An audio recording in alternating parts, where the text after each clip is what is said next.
Hey there, welcome back to the Ideal OneChunkMan. I'm Source Chunk. So glad to have you back for another episode. Last episode, I talked a lot about what my general routing was going to be towards unlocking the Lost City quest and unlocking those sweet dragon weapons that we get as a reward. So this episode, I'd like to go ahead and make some progress towards that goal, and maybe this episode or next episode talk about what things I'm going to have to do to go out of the way to make this grind a bit easier for me and to make things easier for me down the road. So let's go ahead and hop right into it. Alright, so last episode, the last chunk we rolled was that top one with the Cook's Guild, and we had just finished the 50 cooking challenge in it. So moving forward, let's talk about what we're going to do going for the Lost City quest. So the main issue is we need to get over to Port's Rim, we need to unlock Entrana itself and Entrana Dungeon, and we need to unlock Xanaris.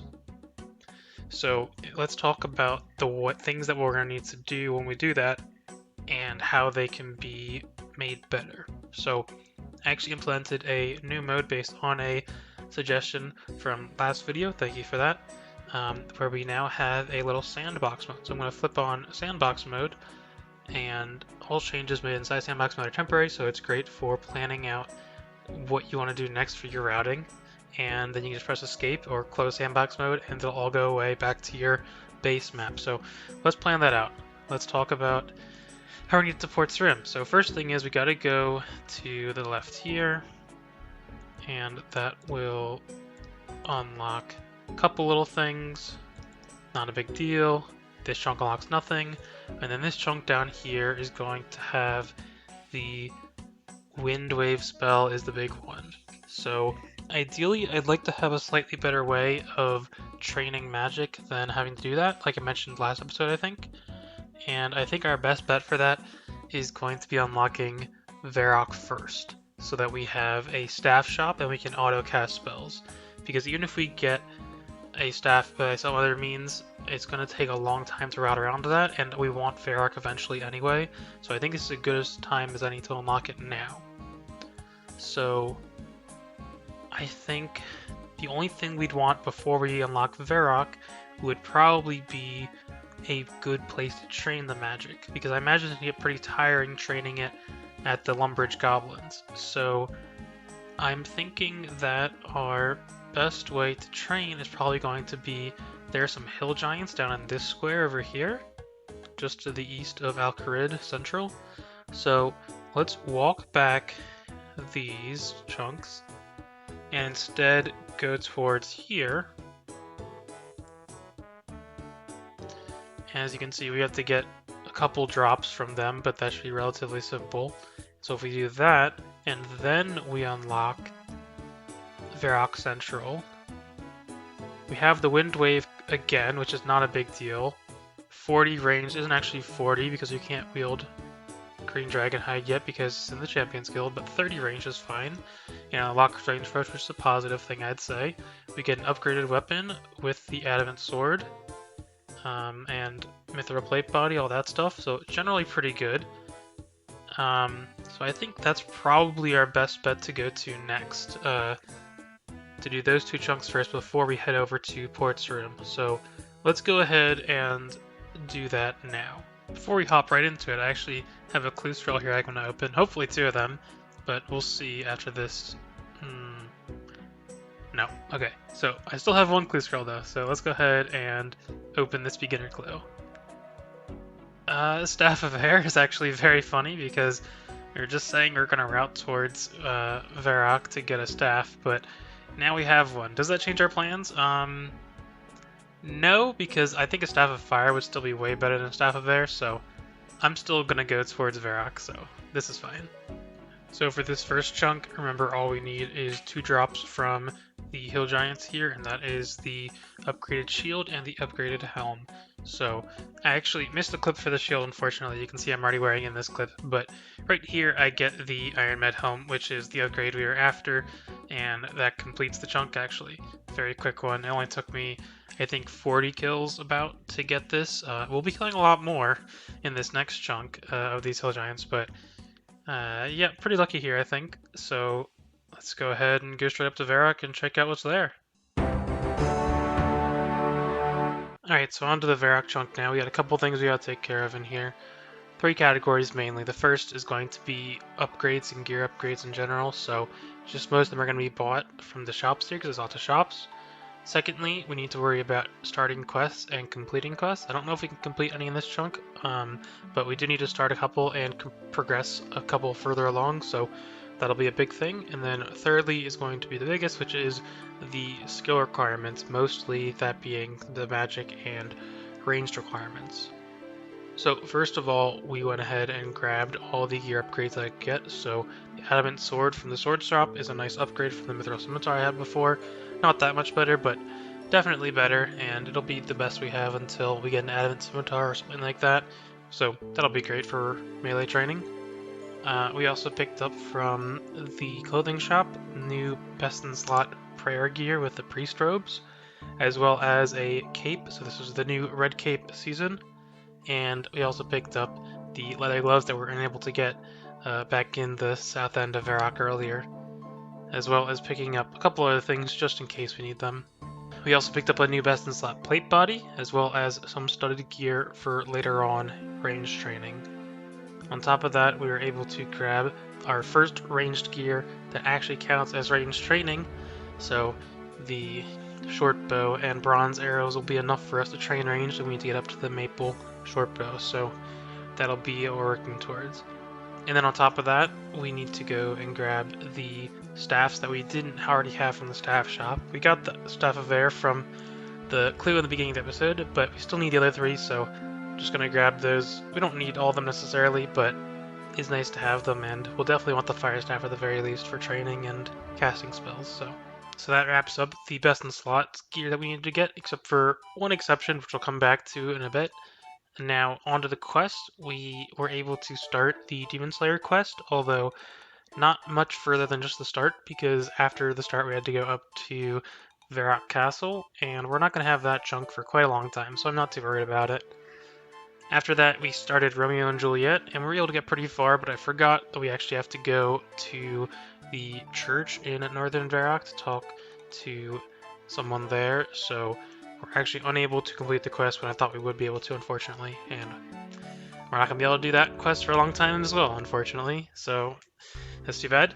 And then we were able to continue our progress that we had started before on the Shield of Rav quest, so we could talk to Katrine, we could kill the guard and take the crossbows, we could even get the shield and combine the certificate, but I can't turn in the certificate and get my reward unless I can talk to the king.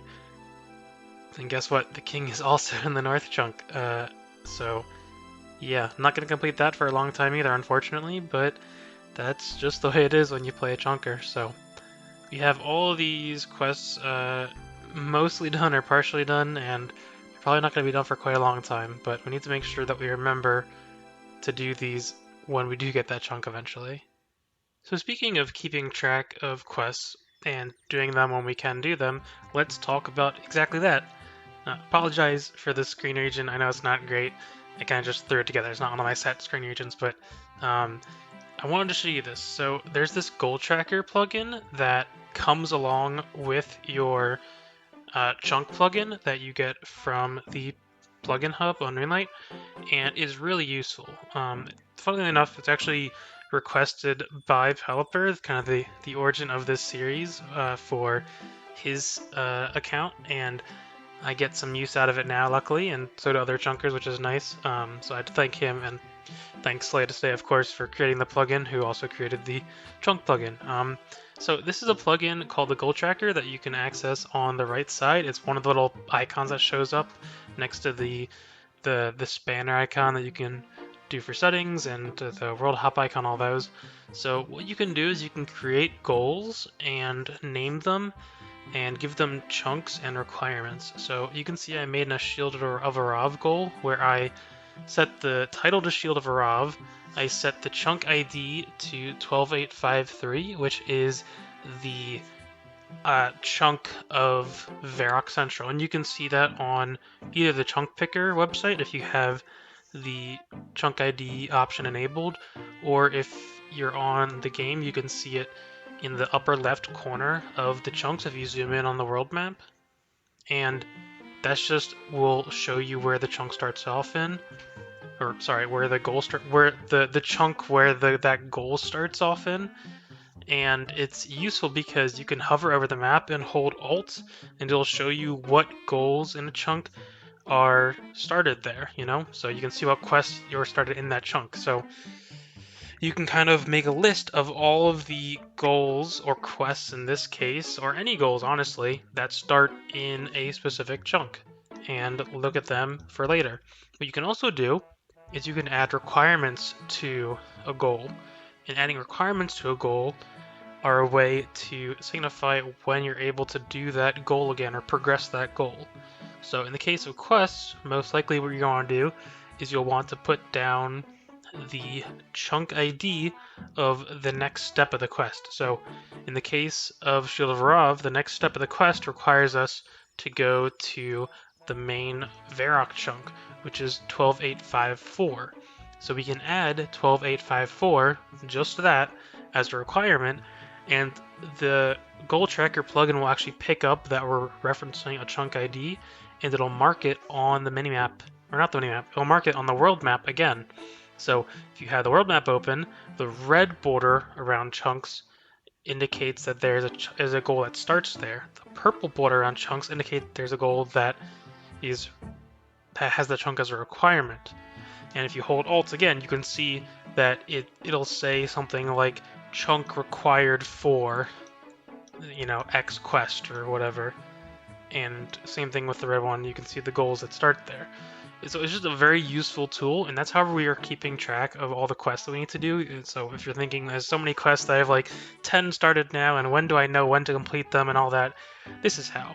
So since the chunk picker doesn't keep track of the quests yet, it's useful to do that here. So every new chunk that I unlock, I check my list, I see if there's anything that I can do, I check through the diaries and the new quests that I could start, and see if there's anything I can do there, and I check the chunk picker websites, tell me what it does there. So that's how we go about doing this. I just wanted to make sure that everyone was aware of that. I know I didn't talk about it before, but I figured it's probably something that I should have talked about, and the fact that I didn't at this point, I didn't want to go any further without talking about it. So yeah, I definitely highly recommend using that if you are doing a chunk man yourself of any kind. Anyway, back to the actual chunk progress. I wanted to work on range training first, I think, just because I felt like it. So I actually got myself some nice gear here that I crafted from the leather and the crafting level that we had before. So I'm just going to be training on goblins and maybe cows at some point, but I want to get up to at least level 20 where I can use the studded d'hide, and I can actually probably upgrade it to that point to a coif. I'll have to get some crafting levels, but I'll need to get crafting levels in the quite near future anyway, so I might just go ahead and get some of those first, and then come back to range training after I get those levels. Not totally sure yet, but we'll see how it plays out. Alright, it's been quite a few hours since I recorded the last clip. I wasn't able to record anything just because it was late at night, but I did get up to 20 ranged on cows and collected their cowhide for some of that crafting later. But instead of taking the break and crafting up to coif and then using that to continue range to 30, I just wanted to go and do some magic. So I've been training more on cows with magic, and now I'm over here at Hill Giants training. We're up to level 40 or 41, I think, and I've been here for a while. It's pretty slow, I'll be honest. I've just been kind of having to stand in the one safe spot here, which is just behind this one rock, and only one of the hill giants in this entire pack, I think, is still like aggressive to me over here, but can't reach me. All the other ones, I'll shoot at them and they'll run away, and they'll drag me into the pit, and then they'll come and get me. So it's super annoying having to wait for this one guy to spawn over and over again. So the XP per hour isn't great here, but he's pretty AFK, I'll be honest. It's pretty relaxing just doing this and picking up all the drops, and yeah. I don't know, I'll update you if anything interesting happens, but otherwise I'm kind of just hanging out here until it's time to go. Well, here we go. Now I can record something. Milestone moment. I just went through the last of the air runes that I had, and this is important because I actually haven't bought any runes yet at all. The mind runes and air runes that I had were all from the free runes from the tutor, and I got them just while I was in the first chunk doing that 60 woodcutting, fire making, fletching grind, plus getting some AFK fletching stuff between episodes, the last couple episodes. It's gotten me quite high, 46 magic actually, pretty decent, but at this point I need to go and get some more runes, and maybe I'll do some other stuff while I'm up in Varrock, but yeah, guess we'll go ahead and do that now. Alright, as you can see in this clip, I picked up some runes, and I was ready to go back down to the Hill Giants, but I actually needed to get something while I was up here. The one best in slot that we didn't have this chunk yet was one that I couldn't buy, and it was the Iron Bolt drop from guards. They were possible to get before, but now that we have a range training method, they become relevant, so that's why we're getting them now. So with these gotten, now we're done the best in slot stuff for this chunk, and we can go back to doing magic again. Alright, so I've been having a real struggle with magic training. I've gotten really bored with it. It's been taking a lot longer than I thought it would. I've tried keeping doing the method I've been doing, got bored, tried doing some splashing, realized that I didn't have enough stuff to be able to splash. I need like Vam Braces or something, like green Dragonite Van Braces, which I can't get. So I can't do that. I tried doing like minimum accuracy hitting so that my AFK sessions would be longer. That was kind of sucky. So now I'm just going to go full into theory crafting mode. And while we're here, I'm going to make an Amulet of Magic because I want to get the most damage that I can, and I'm going to try to put more effort into actually killing them. So yeah, nice upgrade to have. Let's hop over to hopefully a brand new method of killing hill giants that's way better. Alright, if this method doesn't blow you away, then I don't know what will. So right now I'm standing in the same pit that I was being dragged into before, but this time I have a second account, actually my main chunk account, 1800 total, just idling there doing nothing and being my safe spot for me.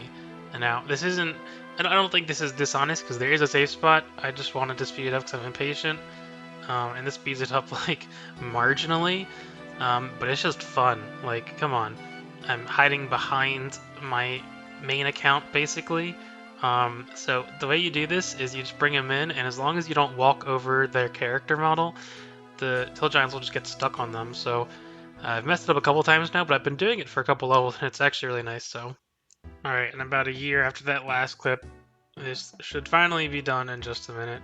It's taken me about 1600 hill giant kills to get this far. The highlights would be all of the herbs that we'll get for eventually when we unlock herb lore, and the prayer levels have been nice with the big bones. Obviously some nature and law runes are great too, and the giant keys, 14 in total, I think it's about on rate, and the long bones, 3 in 1500. So yeah, it's been fun, but I can't say I'm not happy that it's almost over. So 62 magic. Let's go ahead and cast Wind Wave one time, and then let's go train some range to 30. Yeah, of course you splashed. Of course. Alright, let's go do some ranged now. One thing we do have to do before we do ranged is get that coif that I wanted.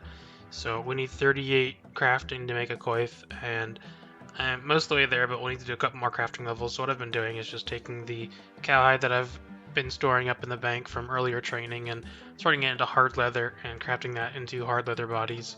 That's the most efficient way at my level to make the leather into crafting XP. Once we hit coifs at 38, from there on, crafting coifs will actually be better than hard leather bodies, but before that, as long as you make hard leather bodies, it's better to do it that way. So I'll be right back with 38, and we should make the coif and quickly get 30 ranged. Alright, it didn't take too long since I already had the hides in the bank, but there's 38 crafting, and there's the coif made. You can go ahead and slap that on with the studded stuff, and I'm looking great. Let's go ahead and upgrade this bow to a maple short bow real quick and grab 30 ranged. Well, kinda missed it, but there's 30 ranged. Just came back to the hill giants. Good old friends, the hill giants, and in the easy save spot, not the try hard one. But yeah, not too bad. Happy to finally be done with this chunk, because that is the last thing we have to do. Let's go ahead and figure out what chunk we're going to do next. Alright, let's talk about that next chunk. So we just finished the Varrock chunk, and I think it's about time we get started on Lost City, the actual quest. So that quest starts in this chunk here, which is the chunk behind Lumbridge, also known as the Ham Hideout chunk. So if we go ahead and pick that and unlock the Ham Hideout underground area, you'll see we have a ham rope to get, and that's literally it. Just happens to be a little bit defensively better than our previous magic robe, but besides that, that's all I need to get. I think I'll probably stay there and get a full set of ham robes just so we have in the future. And also, if we don't somehow get it by that point, I'll also stay to get a steel pickaxe, because that is something I definitely want to have for the future if we decide to do any mining or smithing anytime soon, which we might have to do, but I'll leave that until after this chunk goes through. Alright, well, to start off, of course, we have the Lost City quest start, so we can go ahead and start that, which is great. As we should all be painfully well aware, we need to head over to Entrana next to continue the quest, and that's where a lot of the uncertainty comes in on exactly what to do, but that's fine, we won't deal with that right now. But yeah, that's quest started, and I guess I'll head over to the Ham Hideout now and we'll see what we can rustle up.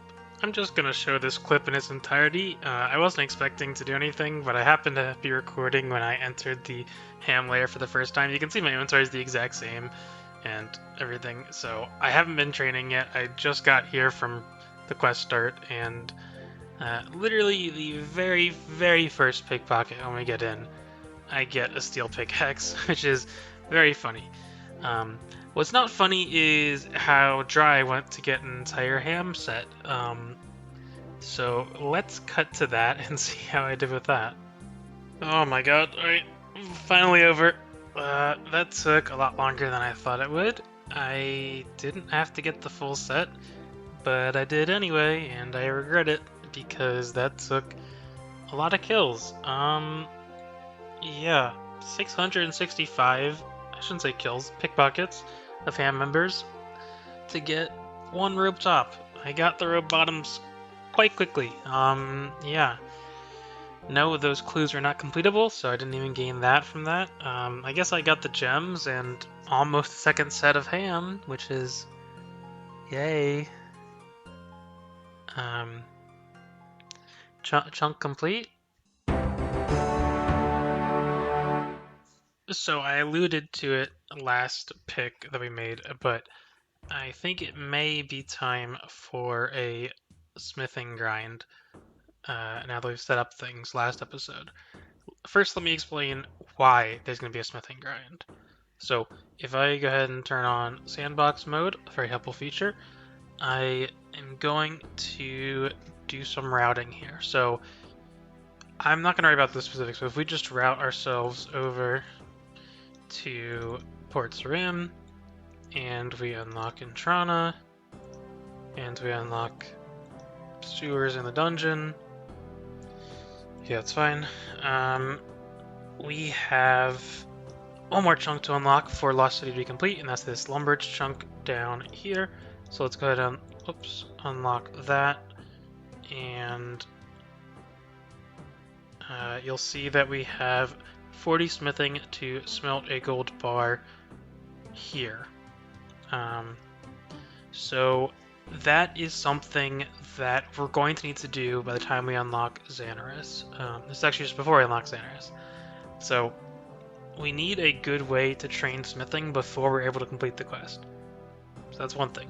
Now, a second thing is that if we go ahead and go to areas and actually unlock Xanaris, for when we eventually unlock it, you'll notice you always have a couple more things like wielding a dragon weapon and slaying a mutated Zygamite and whatever.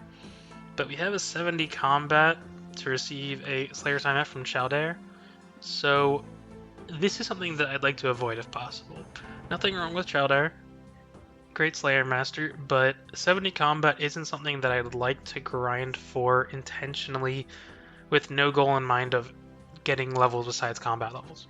And the only reason I need to do this is because I need to unlock Slayer, and if I can't unlock Slayer, but I have a Slayer Master to do it, then I need to grind to do so.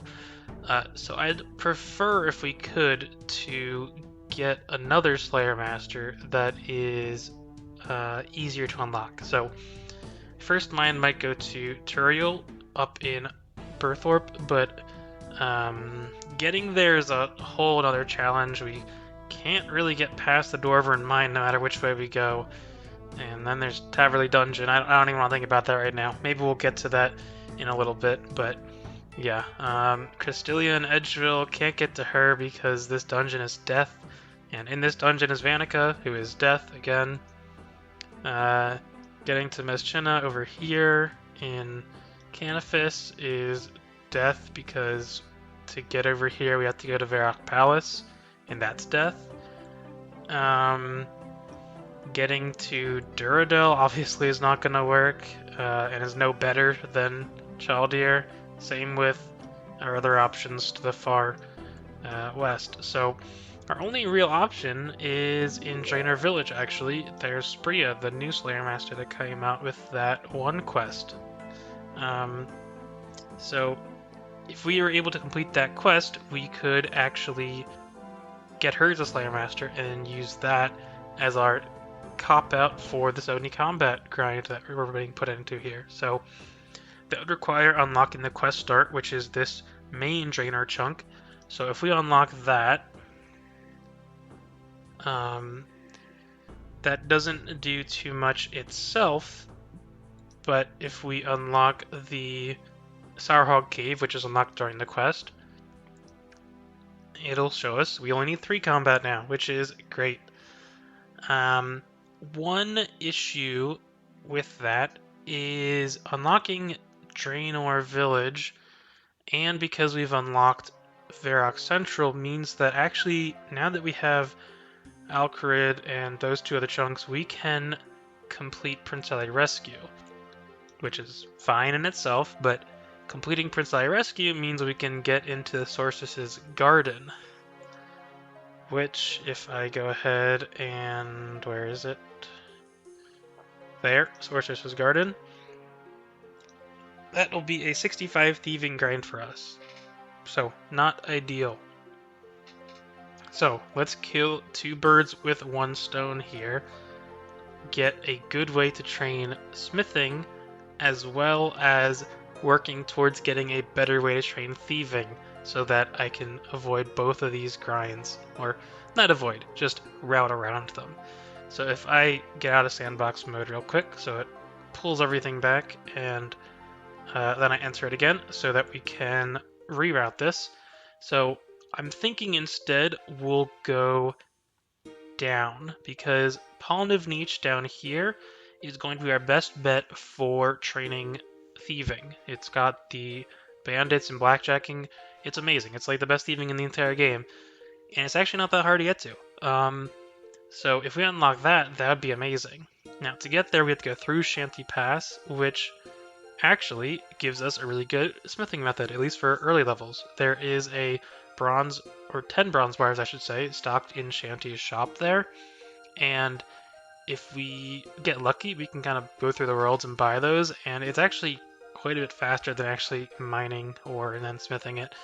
I mean, it makes sense. A lot of the meta for high-level Ironman training smithing is just buying from the blast furnace. Now, we can't get over there, but this is kind of like a mini blast furnace shop that we can use. So if we do that, it's going to trigger the smithing grind before, obviously, and it's going to trigger a crafting grind too. But we have enough to prepare for this, and I'm already at 38 from making that coif, so it's actually not too bad. And then if we route down this way, nothing is actually unlocked with those 2 chunks, and then Polniv Niche, all it does is add Menophyte Thugs, which 65 is the exact same level we'd be getting once we unlock Sorceress's Garden, so that's super easy now that we have a good method for that. So with crafting and smithing out of the way, we can do or I should say, smithing and thieving out of the way, we can do the rest of the route that I talked about, So unlocking these 4 chunks, then unlocking Entrana, then unlocking Lumbridge Swamp finally with the Xanaris entrance.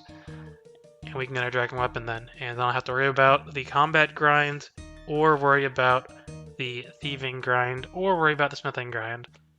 And that's actually it for this episode. I have more progress to show, but I'm out of time. We're at 30 minutes. So maybe you'll get another episode really soon. I don't know. Check back on the channel in a couple hours or a day or two. Hopefully you'll have one. But we'll see. But yeah, that's it. I'd like to, before I go out, thank my patrons. Like always, JLo, Jagahad, and Hapri. They've been doing great, supporting me for a couple months now. Thank you so much, guys. If any of you out there want to support me, you can go to patreon.com/sourcechunk and sign up there. I'd appreciate it a lot. If you liked that routing that I did at the end of the episode and were impressed by it or surprised, please give the video a like. I'd appreciate it a lot, and lets me know that the huge amount of time that I put off screen into routing is appreciated. So thank you so much for watching. I'll see you guys next time. Have a good one.